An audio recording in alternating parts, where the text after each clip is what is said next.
You need more help? That'd be great. Turn off the flashlight.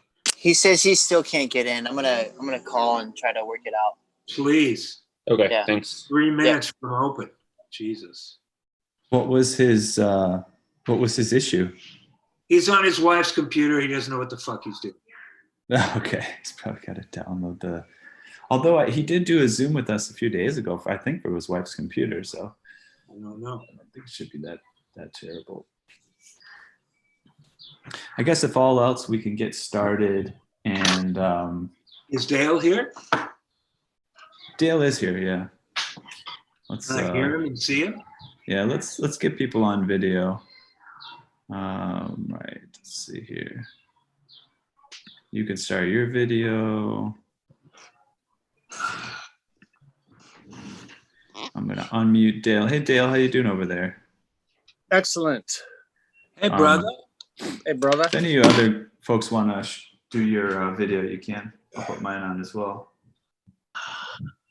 You don't need to. Hey there.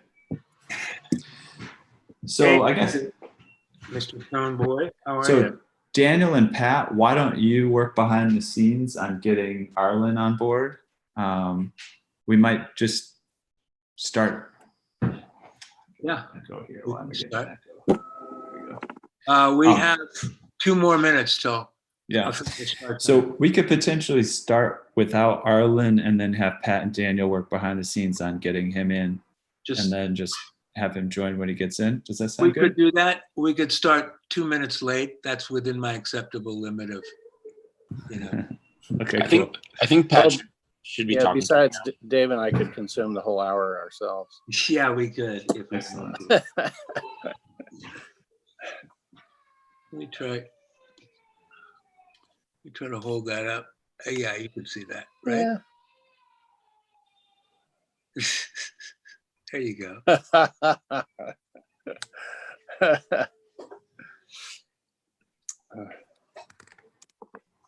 All right.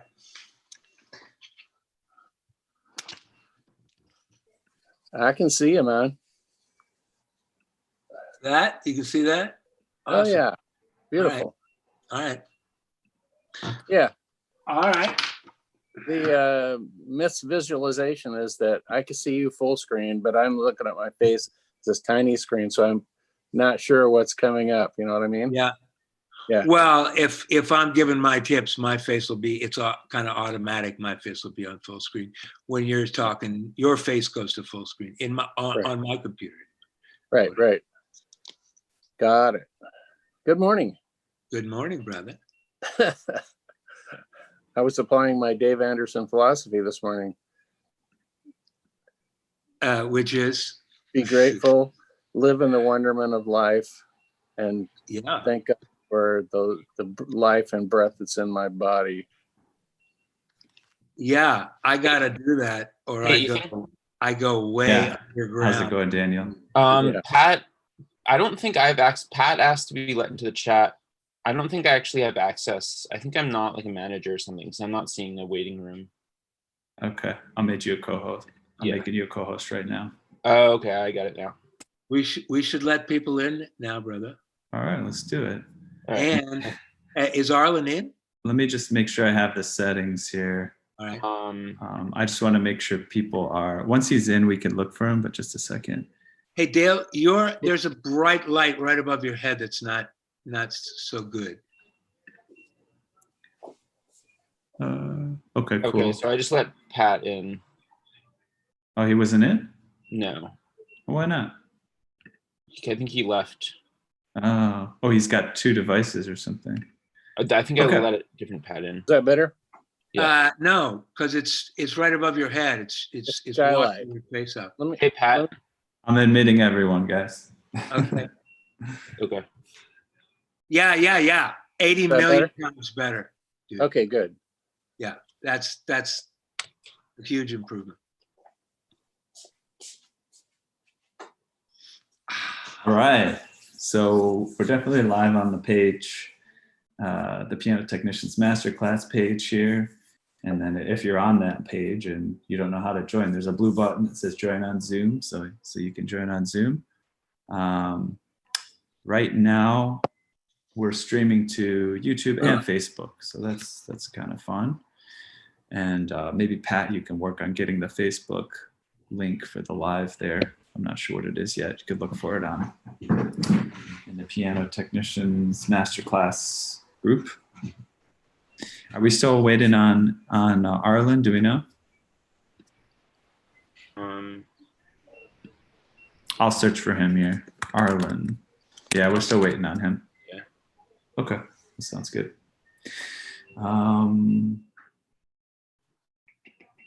Is somebody talking to him? Is Daniel talking to him? Or I think Pat. I'm talking to Pat, who I think was talking to Arlen. Okay, cool. Okay, great. Well, I'll start welcoming everyone. Or what you have to say? Yeah. We got about we're 70 and climbing. Awesome. And yeah, hopefully we'll continue to have more join. I will keep my eye out for anybody who's having technical difficulties. But yeah, things are looking good. Right then. So today we're going to do a continuation of last week's event, and we invited Dale and Arlen back on. Arlen's still working on getting on. He's in an unfamiliar location, trying to use a computer he's also unfamiliar with. So we'll cross our fingers for him. He should be on very soon. And Dale's already here, and David's here. How you doing, David? I'm rocking. Dale was just saying that he was using my technique of when you wake up rough, just remember, oh, I'm breathing.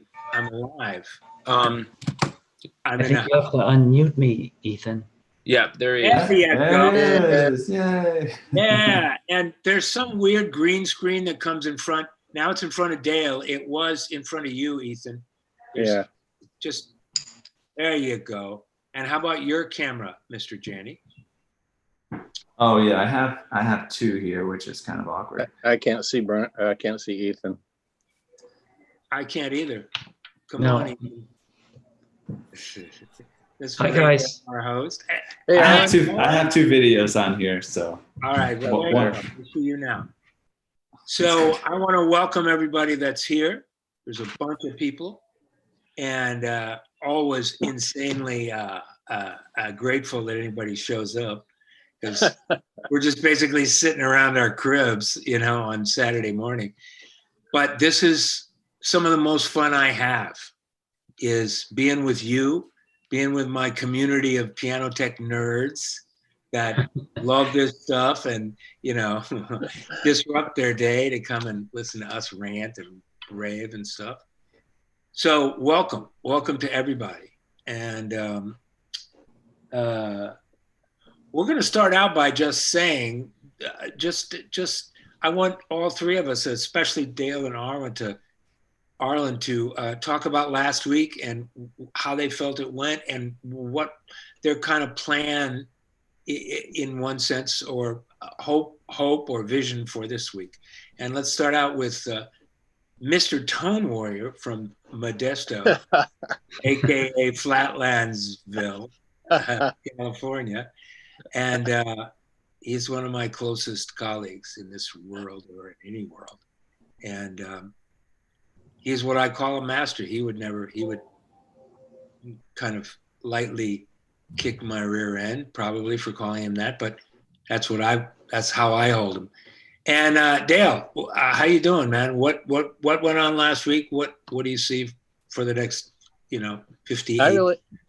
I really enjoyed last week. It was the synergy that happens between the three of us, is it kind of energizes parts of my memory to bring up things that are in sync with what the other two of you are saying, and it reminds me of just the little tidbits of learning along the way that expanded my passion to be the tone warrior.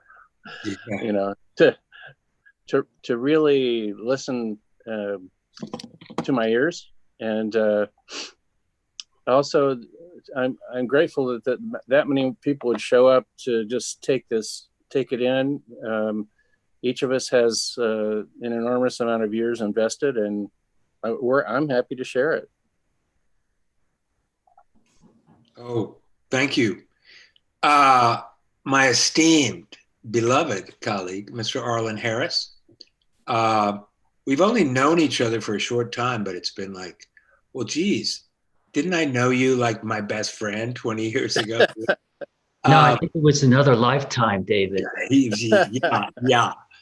Whatever it was, brother, it's very resonant and very familiar, and I'm in awe of his skills. Mr. Harris, last week, this week, how you doing? I'm doing great, and welcome everybody. It's so nice to see everyone here, and thank you for tuning in.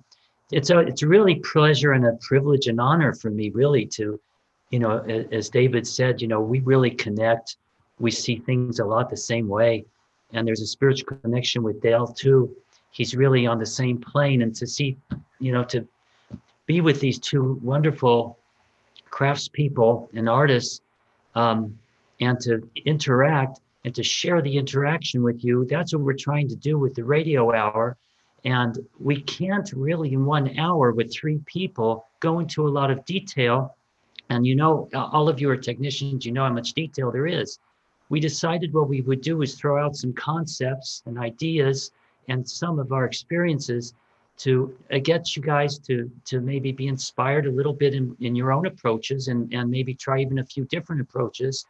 And then later on, hopefully we'll be able to go into more detail when there's a more extended program. But please be patient with us because we cannot go into too much detail with the limitation of time. And that said, I know Dale, I was talking about he has something prepared that he's going to go in some detail because people requested that the last time. I also prepared a very short 5-minute PowerPoint presentation with just a few slides that I think everyone will enjoy seeing. So if we have time to do that, we did this for you. And of course, David, any questions and areas you want to touch on, we're your guinea pigs. So awesome. I also, if there's time, I brought 3 these things that really changed my life up when I realized what they were. Oh, great. And so they're just short too, 5 minutes. So really literally 5 minutes. It's very quick. And I have it on a Microsoft Word document, so you can either screen save it. I'll share it on screen when I'm talking about it. These 3 things. And you can screen save it or take a picture of it or tell me in the chat your email address and I'll email you a copy of it. All right. So again, I want to say it's beautiful to be here. And what we focused on last week, just to be absolutely clear, was the other thing that a world-class technician needs to live in and start to embody, besides hard and strong and deep and excellent technical skills. What you need to make a piano sing is an internal state of being. You need to love it. Mm-hmm. And what does that mean? What does that mean? And before we get into any of the technical detail, and there's a couple of responses that was like, okay, the philosophy is cool, but let's get to the technical work. And I say to those people, my brothers and sisters, this is the work. If you don't marry your state of being and your passion and your love and excitement for the technical part of the work, I have never seen anybody without that love who has gone into the realm of those few piano technicians relatively that can really make a piano sing through that final steps of regulation, tuning, and voicing. And I want Dale and Arlen both to speak to that. Go ahead, Dale. Dale, why don't you go first? Yeah. Thanks. Well, I did a Zoom thing for the San Diego chapter on Wednesday, and one of the first things I said to them was, there's one thing I can't teach you, and I can't teach you how to care. I think that there's an internal drivenness that that's in me, and I don't know where it came from, but it's the passion for sound. It's music. It's music and sound, sonic vibes feed my soul because I'm a musician. So what's happened is I've continually tried to push the envelope tonally in all of the work that I do. And so, which means I'm always learning stuff, and sometimes it's the hard way. And I think you have to be willing to accept that the little failures along with the successes, and make peace with it and accept it. Oh, absolutely. Arlen. That's a very, very good point that Dale brought up. Many good points, but that last one, every successful person, no matter what profession they're in, has many failures on their way to success. And all of us have to deal with this. And I don't see them as failures. A scientist, to develop a new vaccine or something, has to go through hundreds of experiments sometimes before they're used, maybe more than we are, to failures to reach a successful outcome. I don't see it as failure. I see it as experimentation. Yeah. So I recommend that everybody experiment on pianos, and find a way to get to the pianos, and you need to experiment. And through experimentation, you will all find that you'll be able to find the way and better ways to do things. Yes, you have to change your frame around failure, in essence. Everybody does. My little sister is an extremely successful coach and strategists to the CEO and executive staffs of big companies, a lot of entertainment companies. And she wrote a little book, and this is an extra $50 tip I'm giving you guys, unsolicited. It's a little book, 120, 130 pages, and it's called Be Bad First. And what it talks about is exactly this, that we all have a tremendous fear and shame-based, completely out of balance reaction to, oh, I failed. Oh, I effed up. Oh my God. Oh, that must mean I'm a failure. No, it just means you're learning something really intense and you need to pay attention. Be bad first. If we suggest protocols to you and you've never done them before, if you've never considered them before, if you've never thought about them before, if you try them, you're not going to be great at them. You're gonna work your way into them, and your learning curve is different. But just accept that you will fail. You will make dozens of mistakes every day. I do. We all have. Yes, 100%. So we continue to learn, and we make mistakes. Oh, I call them setbacks, but it's like Thomas Edison. 99 ways not to invent a light bulb. yeah. And it was the hundredth of time. So anyway, I was curious about, I know that there's always like, give us the meat, give us the beef, give us those technical things. And so I've got a number of things which I could share if I have time. Yeah. And I'll probably do it in a couple of pieces. But we're talking about high level piano prep. So I learned some things about high level piano prep from some very high level folks. One of them was Norman Nemblett, gave me my first voicing lesson in 1979 on a set of hammers on a 9-foot Yamaha in the church that we were attending at the time. And, I learned a lot from his approach, from his demeanor, from him actually giving me the tools and say, do this. And then later the hammers weren't that great. So Richard Davenport came back and he said, well, let's do this. And then the hammers weren't really good. So later I was talking to Kenzo Utsunomiya on the phone, who worked for Yamaha. And I was saying, Kenzo, I just, it's got this sound I can't deal with. And he says, well, how they say you can't stick a needle in the top of the hammer? And I said, yeah. And he says, I want to tell you, let's see, how do you say it's bullshit? And we just laughed. We both laughed. And that was really an eye-opening experience, because I've had other people tell that to me too. And then I've figured out that it was really true, that, you know, you can, if you understand how hammers work and how to adjust the tone in them, depending on the type of hammer, you can do a fair amount of single needle voicing right in the crown. And I know Arlen and Dave would say, yep, you can. Yeah. So that was But it's like, in a way, like privileged information, because you can, with 2 strokes of a needle, you can destroy the active hot spot in the middle of the hammer that's giving the hammer the life too. You got to know what you're doing. And that's true if it's a particular kind of hammer, and not as true if it's a different kind of hammer. That's exactly right. So I have prepared about a 5-minute demo on the different kinds of hammers and why it's important for us to understand that they're out there, because to get to the point where you can be the guy who fixes anything, you have to learn how to work on all these kinds of hammers, which means you have to understand how hammers work. And I think last week I briefly showed the Irwin Davis flexometer, did I not?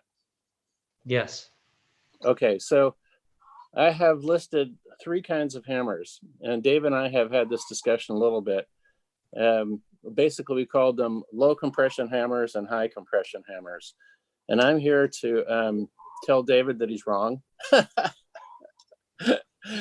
and that he's right. So this is some type of foreign-made hammer, and I've drawn lines on each hammer that I'm going to demonstrate. And the important part of this demonstration is you can see if the hammer is flexible. Is this fairly clear, you guys? Yes. Yeah. Okay, so as I squeeze it, and you watch the lines and the felt, it's pretty hard for me to get this one to show much flexibility. Okay. So on the next demonstration, that hammer would be a hot press, low compression, high density hammer. And I'll explain that in a minute. So here's another hammer. This is what I would call a high compression, moderate density hammer.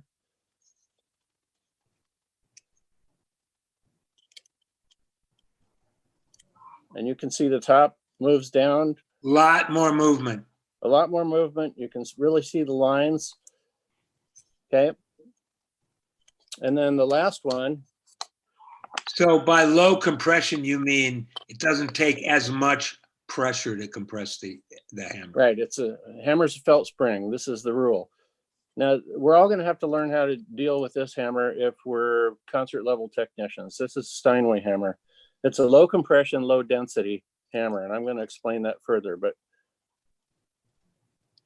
this hammer really flexes clear down to the molding and really out to the sides a bit more even than the last one. This is what I would call a low compression, low density hammer.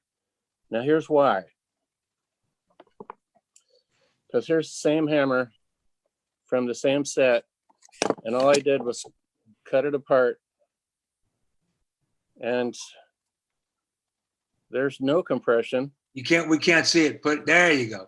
There's no compression compared to, okay, this is the low compression, low density hammer. That's the Steinway-esque hammer. Yep. This is a high compression, moderate density. Put it in front. Yeah. Okay, so I want you to pay really close attention. There's this little circle over the felt. And a high compression hammer with moderate density, you're going to watch that circle tighten up. You see it? Yep. And move it over to your left a little. That's perfect. I want you to really get a look at that. And as the felt is wrapped tighter, Look at the lines. Look how they bend. Look how they stretch. This is tension and compression. So the tension is happening on the outside of the hammer. The compression is happening in the other circle, okay? So this hammer, the felt resiliency has been, it has been retained. It's been considered sacred the way it's made, okay? So then you have other, what I call low compression, high density hammers. I cut this one apart this morning. It's high density, but there's no tension and compression left in this felt. Now this takes a little bit of getting your mind around, but you're dealing with this hammer. You're dealing with this hammer. This is a Ronson hammer. I don't remember exactly which one this is, but many hammers are made like this today. And the reason is as the way they're made, there's too much heat, takes the resilience out of the felt. In the Ronson hammer, the resilience is left intact in the felt. And this hammer, which is low compression and high density, it means there's nothing happening in the felt. It's just felt on a stick. So these are the things that we have to keep in mind when we go in to see any kind of a piano and are expected to have some kind of voicing voodoo magic. You know, we have to really take the time to invest, as we were talking in the beginning, to invest your time discovering, you know, how much can I do with this hammer? Not much. I took them off, threw them away. How much can I do with this hammer? Oh, I can make a piano world-class singer right here. And with the Steinway hammer, I can do the same thing, but with different proportions. You have to know how to adjust the felt spring with either solutions or needles. And frankly, boys and girls, we've all been brainwashed into thinking that the only way to get tone out of a hammer is by needling the snot out of it. And that's just not true. There's nothing wrong with needles or juice or a combination of things, and including in some cases, treating a hard set of hammers with 50-50 alcohol and water, hot water, because that lets the felt open up and become a spring again. So I should probably stop right there. Yeah. For now, because that's a lot to take in. But these are some of the factors that anybody in the high-end market, whether it's in a concert hall or in a studio, got to be faced with the reality that these are the hammers that you're going to work with. If you can't get the tone from this hammer in an instrument, maybe time for a hammer transplant. Maybe it's time for alcohol and water. With this hammer, maybe we just need solutions to stiffen up the low shoulder areas to support what's happening on top. So anyway, I'll stop there for now. And if there's any questions at this point, people could obviously jump in. So Jean-Michel asks, what type of hammer in the demonstration is more sensitive to needle voicing? And which would you stay away from? I would say the low compression, high density hammer is going to require a lot of needling. And the Steinway hammer depends on, how it's voiced. And Arlen has much more experience in that realm than I do. I mean, I've worked on them a lot. Single needles. But with the higher density hammers, you're trying to get that felt to unload and become springy again. You're trying to convince the felt to do what it was supposed to do in the first place, but the manufacturer really limited your ability to get what you wanted by taking the resilience out of the felt. Does that make sense? Yeah. Were you going to say something, Arlen? Go ahead. No, I just said yes. Please go ahead. So Dale and I essentially met each other coming from weirdly different places to the same tonal pocket. Is that a good definition? Oh, yeah. Yeah. We were shocked because I had always gotten what you call low compression, high density hammers in that realm, and voiced them down to make my golden sweet spot. You had always worked with softer, more low compression, low density hammers, correct? High compression, High compression. That's exactly right. High compression, low density hammers with various methods of sandpaper and hardeners and, looking for the exact right thing. And we played each other's pianos that we'd personally done this to, and we're like, what is this? Right? Yeah, true. What is this? Your piano sounds like my piano. Well, you got there with completely a different way. So I still, and thank God that the piano industry has moved from, let's throw a bunch of heat in these hammers and let's make them sound like they're in a concrete box right out of the right, and that's good enough for most people. Most people, that's their tone and blah, blah, blah, and all this craziness.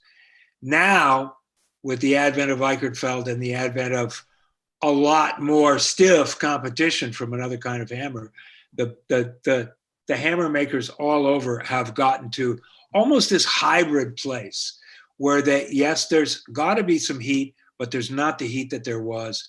There's not the low compression that there was before. That compression level has risen in so-called needling hammers. Now, I use B72 frequently on as I take care of, whether it's just little teeny dots or little teeny paintbrush things. I use it many times. I will soak a so-called low compression, high density hammer, the bottom of that hammer, with varying degrees of hardener and in B72. And it makes sometimes a miraculous difference. It has saved me and made me a hero in several ways. Dave, a lot of folks aren't going to know what B72 is. It's a hardening solution that Dale and some Ken Eshite and some other people kind of discovered and worked with, and now they offer it for sale. It's awesome. B72 and acetone is probably the best hardener I've ever used. And it's quick working and it's permanent, but it's flexible in a way. And it's also magic in the concert situation where you're trying to make a difference in a short period of time. You can literally apply that in drops, as you were describing. Yep. And in 3 to 5 minutes, you know what you're going to get, and it isn't going to change like lacquer. That's right. That's exactly right. And let me tell you, these men, these humans, Ken and Dale and big handfuls of other people around the country, men and women, have tried this out, right? Have beta tested the heck out of this stuff, and it works, and it doesn't hurt anything, and it's rocking, and I highly recommend it. Arlen, come in on this, brother. Yeah, I use that as that B72 is in my arsenal, especially it's good, as Dale said, and as you experienced too, David, when you really are in a rush to get these hammers come up, or even if it's one hammer or a small section. So it is good.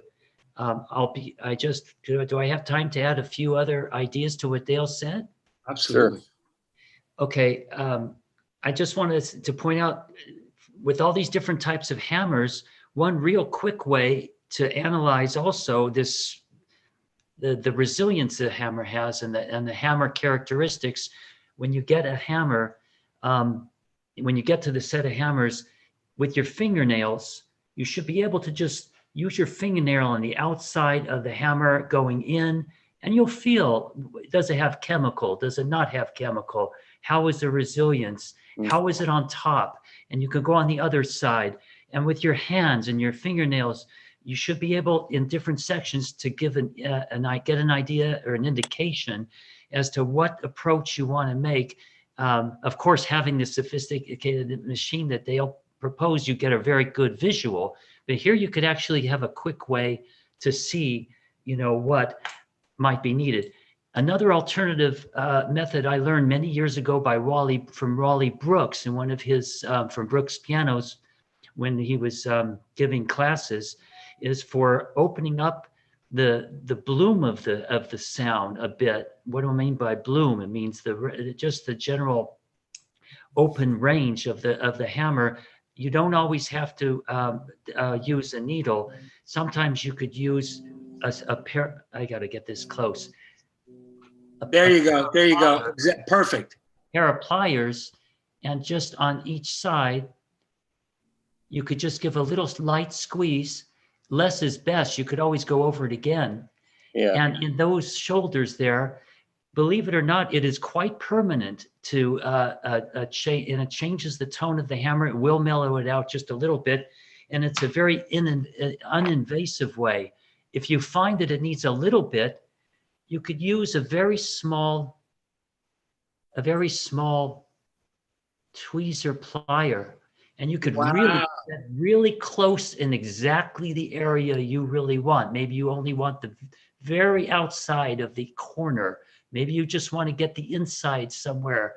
And you, through time and experience, just like voicing with a needle, you'll know exactly where to put this tool on the hammer. Jesus. Also, as David Anderson pointed out, I also like to use brushes. Let's see, where's the brushes to sometimes paint on lightly some of the hardeners, where you could really, like a painter can just paint as you would use for a painting. You get a lot of control, and you also use your you can also use your bottles with a fine drop or two. So you'll have different approaches. I also use a perfume bottle for spraying just a very light mist on top of the hammer and let it just go down like a tropical rainforest. And in just a minute or two, it will harden. You can play that note and mute that string with a rag, and voila, you've got a much brighter hammer. And over time, you'll know what mixture to use as how far up you want it to go. Wow, an atomizer. I never thought about that. Jeez. Like the gentle rain on the string. A little mist of tropical. The reason all that works, Arlen, I brought a photo of a felt fiber. This is 10 microns. This is compliments of David Stanwood. And you can see the scales on this felt fiber. Yeah.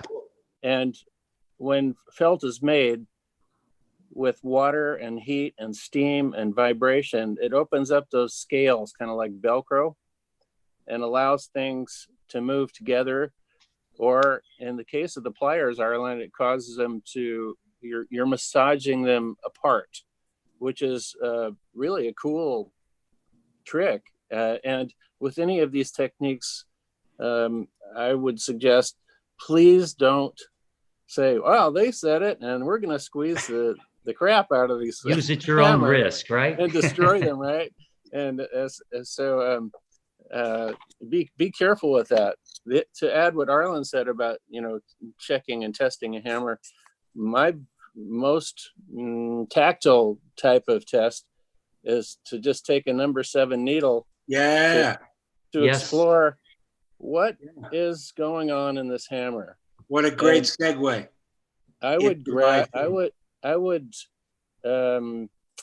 What I want to see is I want the needle to go in pretty much everywhere. And I know in this type of a hammer that not only can I put it through the outside, but I should be able to put it easily through the side of the hammer, even in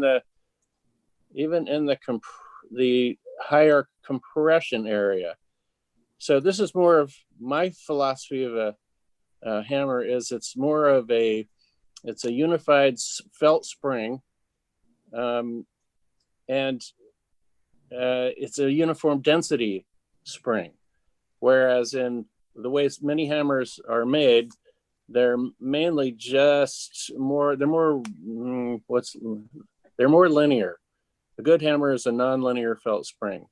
So I use this to test, whenever I'm looking at making a difference in the tone of an instrument by request, I want to find out what's there first. And this is an easy, non-destructive, which way is important. It's a non-destructive way to discover what's there. So you don't have to take, so you don't have to take steps backward. That's Especially right. good for a very hard hammer. Sometimes you can't tell, and you need that needle test. Yeah, Absolutely.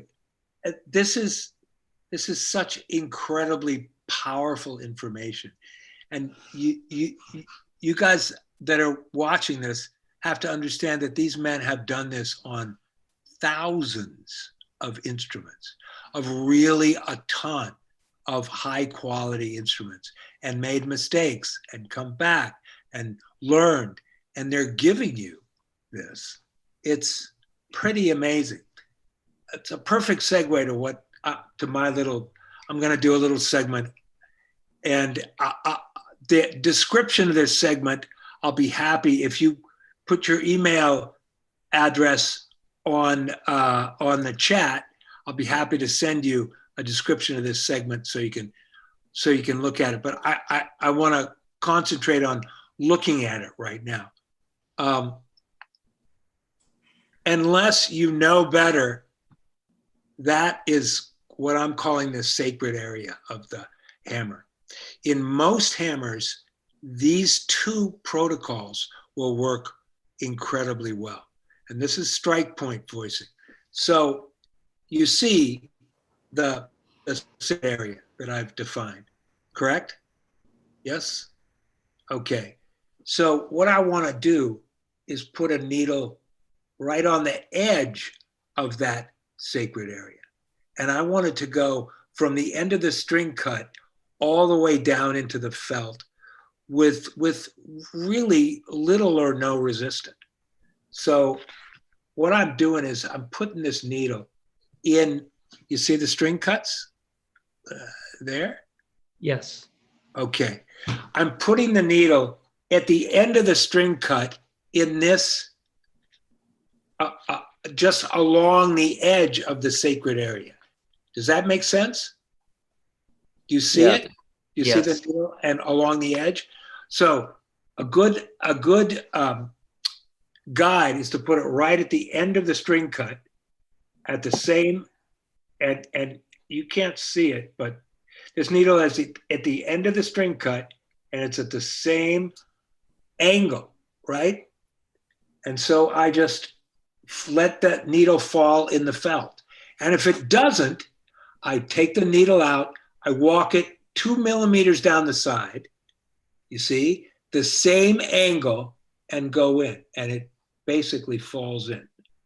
All right. So I'm like basically doing acupuncture near the strike point of this hammer by going way down. This is an 11 millimeter needle, way down along the sacred edge of that, along the edge of that sacred area, and letting the hammer fall in the felt.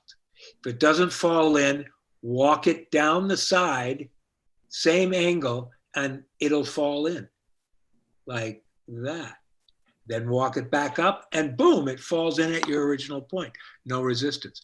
That string cut is done. Go to the middle one, do the same thing. Go to the other one, do the same thing along this angle until the needle falls in at the end of the string cut. And it makes a tremendous difference in almost a lot of hammers, especially all the tier 1 makers hammers, the hammers that are used on Ravenscroft pianos, the Vikert felt, what I call hybrid hammers, all of those kind of hammers. Most of the hammers that are produced in Asia, it works like a charm. Any quick questions on that? Yeah, David, can you just tell everybody what it is you're expecting to get from that, and then I want to tell you why you're getting it.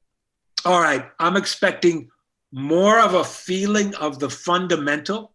I can hear the fundamental more, and I mask the partials that make the hammer crack or ping, as Dale says.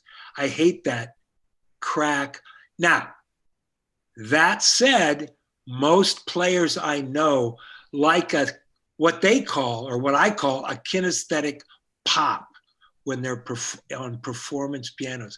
They want, especially octave 5, octave 6, octave 7, they want it to pop a little bit, especially at higher volume. Sometimes when the hammers are too soft up there, they don't have that kinesthetic pop. So I want to retain that pop without retaining a ping or what I call a dog whistle, or like this nasally sound. I don't want to hear on any place in the piano my my nasal passages. I want to hear my chest and my throat. I want to hear golden sounds as well. Does that make sense? Yeah, and the reason that works, David, is because back to this. Yeah. What you're doing is you're shifting the partials down because you've made the spring less stiff, and what that does is it changes the shape of the traveling wave in the string, and so that tonal information is changed. It allows the hammer to engage the string longer and without exciting those partials that are annoying to you. So again, you're changing the spring. And the reason that works on so many high compression or low compression, high density hammers is because that area, that sacred area that you're trying to protect, that's where that pop and that power is coming from. And if you get into that too much on those kinds of hammers, you're going to have to do some resurrecting to get it back with some solutions. Exactly right. You're going to have to do some serious and precise hardening with either collodion or B72 in acetone. That's absolutely right, Dale. Thank you. And Arlen, can you just weigh in on that? And whether I'm going to weigh in on that from a real weird angle, David, if that's okay with you. Sure. If once you achieve what you both are talking about and getting that set up, getting that twang out, and if you want to go that extra 5% we're talking about of really getting a piano where it might closer to ideal, let's all pay attention to the contact point of the string and the bridge pin, because that bridge pin has to be in contact with that string in a very solid state, and that bridge pin had better be solid and don't assume the bridge pin is solid in the bridge, and it has to pay attention to seat that properly and check your bridge pins, and you'll be amazed that sometimes that golden tone that David talks about will open up and you'll have more clarity, but also you'll have some of that zing taken away just by seating your strings. Tell us really quickly what you do to seat the strings on the bridge pins. Well, the first thing I want to know on a piano is are the bridge pins really solid inside? I had a Yamaha once where I do a test tapping, and they were all loose, and that was one of the reasons that piano just did not have a good tone. I was getting ready to do the voicing, and it just didn't have a good tone. The sound of the tapping, the sound of the pin. No, I do it by feel. If the pin feels solid, I lightly, gently tap with a special pin tapper, and if it feels well, then that's good. If it goes in even the slightest bit, let's see if I. Yeah, there you go. Pin tapper. Yep. You can tell it's been a bit used, but it still works. And you just tap, the pin on the top. And if it does go in, I would go ahead and go through the whole set and tap them. It throws the piano completely out of tune. Obviously, if you're in a pressure situation or there's a time constraint, you can't do that. You have to make a second appointment. But you would do that. And then I would I use Steve Brady's method where you would gently tap the string with, I use just a metal tube to the side. And I never tap down. I don't want to damage the bridge, just to gently thank you. to the side. So it goes just gently into the side. Yeah. And thank you. Yeah, you never wanted to tap into or damage that top. And Wow. when I mean gently, I'm talking about just baby taps, just Yeah. 2 or 3 baby taps, just to make sure it has good contact. And then you want don't assume that your hitch pin has been all the way down on the the where the string goes on the hitch pin. The loop is all the way down. Make sure everything's nice and tight on your A graph or on the da capo bar. And once that's done, that's another good base for getting the tone that you guys are talking about with the hammers. Oh, Wait, and can I? and let's remember, kids. Mr. Arlen Harris has tuned for hundreds of Stop, please. hey, just of icons, world-class pianists. And still learning. This comes Hey, Dave. out of insane experience. So Hey, just Dave. Well, I've had a lot of very demanding pianists, let's put it that way, to deal with. yeah. Hey, Dave, Arlen, I want to follow up with what Arlen is saying, because that was on my list too, is that, also when I got my first voicing lessons from Norman, he said, well, are you lifting the strings on your pianos? And I said, well, I was only 6 or 7 years in when this happened. So he was showing me this on bass strings. He would take a string hook and he would lift up on the bass string between the A graph and the coil, and we'd listen to it first, and he'd lift up on it, and that's all he did. And the fundamental got super clean, and the sustain got better. And so when you're talking about hammers, that's great, but we're talking about the last 10% too. And what Arlen said about tap, tap, tap gently, I'm just all about taking the wire bends out, like behind the bridge, and I want to go sideways, just tap, and you can stick a mute in your strings and then tap the string, and that mute will move all over the place. It doesn't look like the string's moving much, but it is moving. And when those strings are, when the bends are out at the bridge, and then they're lifted at the A graphs and under the capo bar, so they're nice and straight, and the hammers are mated to that, holy cow, your voicing has suddenly got another level of refinement that people who play the piano at that level really notice it. They do. Listen, the people that play the piano at that level, and there's a lot more than you think, really can hear. They're focused. They're paying attention to all these nuances. And if you're not paying attention to them, then it's not going to work out at the best. You have to be able to hear when a note sings. You have to be that focused. And that's what we're talking about. Man, we could give you tips for the next 10 hours. But if you're not in the right place to implement these, if you're not listening to that degree. Yeah, there's a cause and effect for everything that we do. I mean, there's not really any mystery. Sometimes it's hard to put your finger on the mystery. But, if let's say if you're into your local concert Steinway D, and all of a sudden at B4 or C5, that doesn't sound right, there's a false beat or something, lifting the strings, or like Arlen said, tapping on the bridge pin can make a huge difference, and getting the wire bends out. Sometimes even tapping on the bridge pin isn't going to solve the problem of the bridge pin being tight at the top where it's most critical. On another appointment, you could literally pull the bridge pin, put some thin CA glue in there, and put it back in, and that'll make it tighter. So those are things that you have to space out as far as appointment time go. But if you're working on an instrument all the time, these are things you can make yourself a list. This is what I need to do this next time, etc. So, and if you're going to use that CA glue on that bridge pin, I would recommend doing only one on the worst sounding one and just see the effect of it, because there's some pianos that it works much better on. And I've had some where it would actually make it kind of dull. So if it bleeds in too far into the bridge. So as with everything, you just be very gentle and test. And if the test works out, go for it. Right. These are subtle, nuanced things, boys and girls. This is awesome. All right, there's some questions that I want to get to before we have to go. Carl Lieberman asks, please discuss the different mixtures of B72 and acetone, Dale, real quick. I need to bring up the fifth and sixth octave of a stage Steinway D. Okay.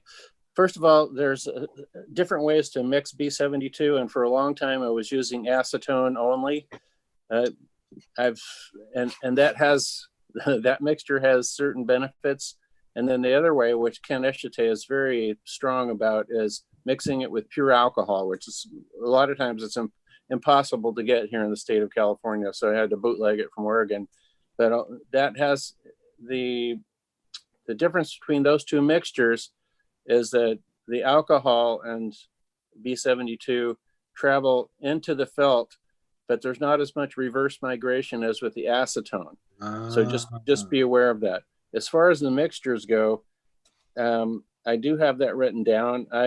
I'll mix up a thin batch or a thick batch, sorry. And I can't give you proportions right now. I'm sorry, Carl. And then I'll take that and I'll cut it in half. So that's let's say that was my 3-to-1 mixture. I'll cut it in half. That's my 6-to-1 mixture. I cut that in half. That's my 12-to-1 mixture. Wow. And if I need it thinner, I can always go thinner. But there's some trial and error here, depending, again, on the hammer and how the desired result you're trying to achieve. So like everything, voicing is a result-driven process with needles or solutions or different kinds of solutions. It's a result-driven process. And I highly suggest doing samples. Don't just hose it down and hope for the best, but, be conservative. Thank you, Dale. All right, let's get to a couple of other questions. What's in the perfume bottle, Arlen? Well, I don't drink that alcohol that Dale's talking about. I keep that strictly for pianos. I want to make a disclaimer. In that perfume bottle, that's what I use to put any of these chemicals, whether it be the B72 or even lacquer with acetone. I have lots of these bottles, and I have my mixtures. I go to the job with the mixture already in the bottle. So depending on your ear, and just as David said, we can go on all day showing you techniques and things. Within 1 hour, we can't do this. But think about all the subtleties that you can work with and listen to if you do mixtures like Dale mentioned, and do more mixtures and do different chemicals. And this is your playground. This is where you need to experiment and play. And when you play and you listen, as Dale said beautifully, it's a result-driven process. When you hear and listen to your results and you see your results, and if you're working on actions, you feel your results, that drives you on to what you're going to continue to perfect. And that's our job. This is the beauty of it. And every single piano is different. And the makers also have their own concept. But as piano technicians, we could take that concept and run with it.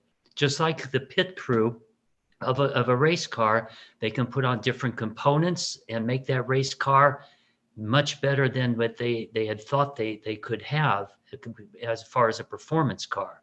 Mm-hmm. That's the best analogy I could get. Thank you, brother. I'm looking through the questions. Alan Eder asked a question. Alan said, where was I lifting the string at the A graph? It was between the A graph and the beginning of the wrapping. And the caveat there is don't yank on it and don't overdo it. You can put a reverse bend in that wire when you're lifting a string. That's right. And you can always lift it more than once. So the first time, use very little pressure. You could always lift it a little more. And then a third time. You always do it with less is best. You won't screw up that way.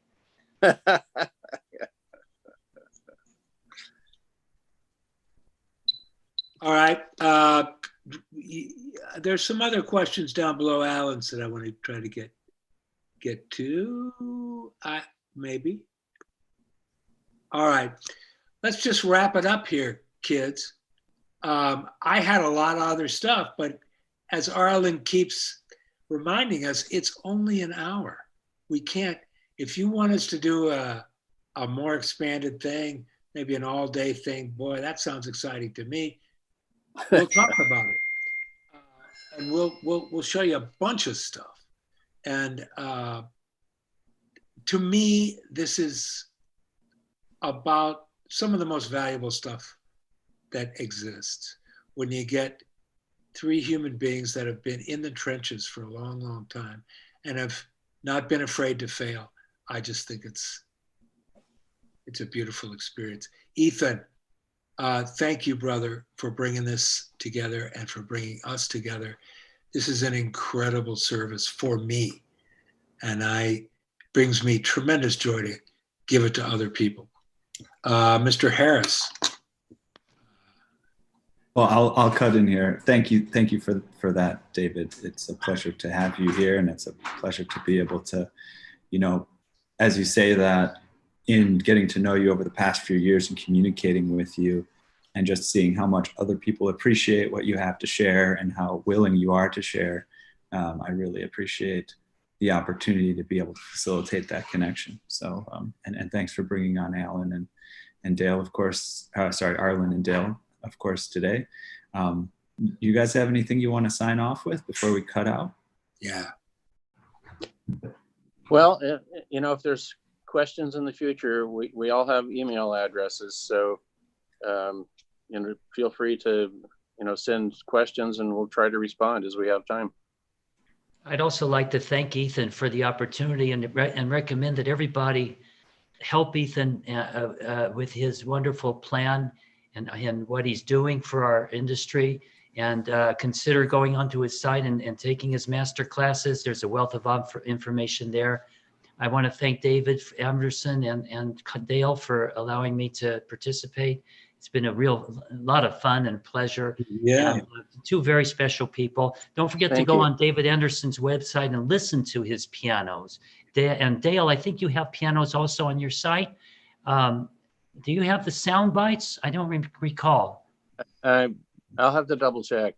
Yeah, but if you get a chance to hear Dale's work too, they're both like top of the industry. Beautiful work. And thank you all for tuning in. We're all a community. We're all in it together. We're here to help each other. And as David said, it's a beautiful thing. Yeah, so I will just say a couple things. I did put in a link there, I think, to some of your paraloid protocols, Dale. I believe I remembered you had it on your website where you're also people can pick up the voicing crystals. Is that true? Right. Okay. So I put a link to that in the chat previously. And we'll follow up with a feedback survey and an email to participants. So please look out for that. And if you want to learn more about signing up for Piano Technicians Masterclasses, that's https://www.pianotechniciansmasterclass.com/PTM2020. Put that in the chat. And yeah, we'd love to have you be a part of this. And the master classes we have are wonderful with, David's done master classes with us, Dale's done master classes with us, and they're really high quality stuff. We'd love to have you join in and participate in. Anything else from you guys? We're good. All right, sounds good. Thank you very much. I'll shut up the stream. I'll stay on for a minute just to add that feedback form. I got to grab the link. I'll add that to the chat here just so people can click on it right away. Thank you, Ethan. Thank you, everyone, for letting us do this. Really appreciate it. All right.